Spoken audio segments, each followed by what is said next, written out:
So a few weeks ago, Apple held their highly anticipated WWDC event, where they unveiled a ton of exciting new software updates and features for all their devices. From iOS getting some more customization options, to the introduction of Apple Intelligence, there was a lot to take in. But with all these major announcements grabbing the headlines, there was one thing that I thought quietly slipped under the radar. So today I want to shine a light on something that I feel deserves a little bit more attention for the numerous exciting updates it's receiving. And that something is Next Gen Apple CarPlay. Now this new version of Apple CarPlay has been rumored for a little over a year now. And we actually got some of the rendition photos of what it might look like at last year's WWDC event. But now we have a better idea of how it'll really appear when it finally makes its way to the street. And it does look a little bit different than what we originally thought, but that's not necessarily a bad thing. Here's 3 things about Next Gen Apple CarPlay that'll get you excited. And at number 1 is the new look. With most instrument clusters becoming digital and the screens in the middle of your dashboards becoming larger and larger, Apple wanted to design Next Gen CarPlay to not only combine the best of what both your car and iPhone have to offer, but also make it fully customizable and tailor it to both your needs and the important information and controls that auto manufacturers want to give you. So instead of looking like something that we already have, or what was rumored last year, it'll actually look a lot more like this. It's rebuilt from the ground up with a heavy emphasis on customization. It's designed to adapt all different types of vehicle feature sets with multiple different configurations. Whether you have one screen or many, large screens, small screens, vertical or horizontal screens, you can bet there's something that'll work with your vehicle. Now this is going to be a huge win for those of you who, love the functionality of CarPlay, but prefer the theme of, the inside of your car to stay on brand. For example, if, you spend a lot of money on a Porsche and you think it cheapens the look of the interior or, makes you feel like you're driving a large iPhone on wheels, Porsche now has the ability to express their own visual philosophy throughout CarPlay that translates to their existing brand. And at number 2, we have gauge customization. One of the most anticipated features with Next Gen CarPlay is its integration into the vehicle's native instrument clusters. And what I mean by that is incorporating CarPlay looks to, some of the controls like your speedometer, your fuel and temperature gauges, as well as your tachometer. And this is really where they give auto manufacturers full range of creativity on how it'll actually look. And even though it'll more than likely live on the center dash screen versus the cluster, this new CarPlay will also be able to integrate all of your climate control features either in full screen mode or just overlaying on top of whatever content is currently showing. Through some of the examples that were shared, we saw all sorts of different styles, shapes, and colors. Some of them were traditional, while others were a little bit more modern.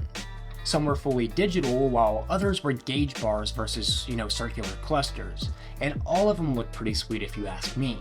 I mean, they basically built this entire thing out to include things like being able to see on the screen what you've set your target cruise control to be, and easily identify current speed versus the target, as well as color changing critical alerts as it relates to your fuel.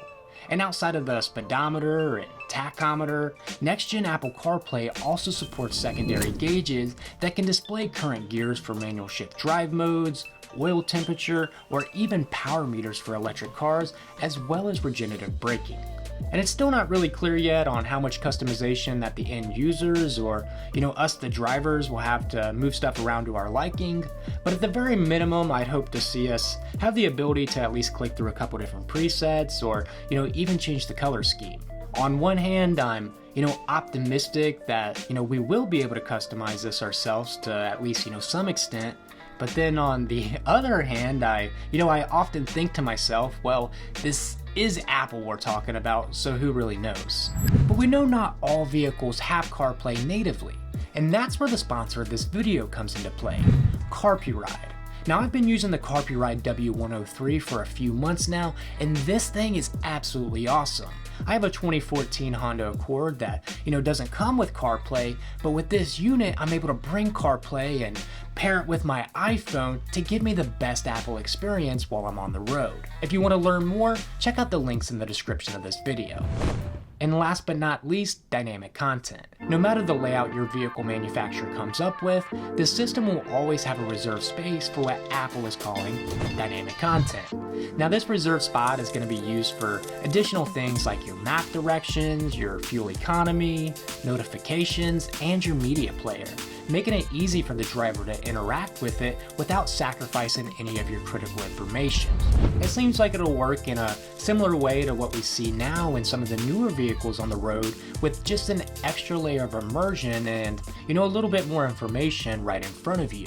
And if you think about it from a functionality standpoint, as long as this is all, executed correctly, you'll now be able to have your maps displayed inside your gauge clusters while simultaneously having a separate piece of content like your music or your podcast opened off to the side on your dashboard screen, or vice versa.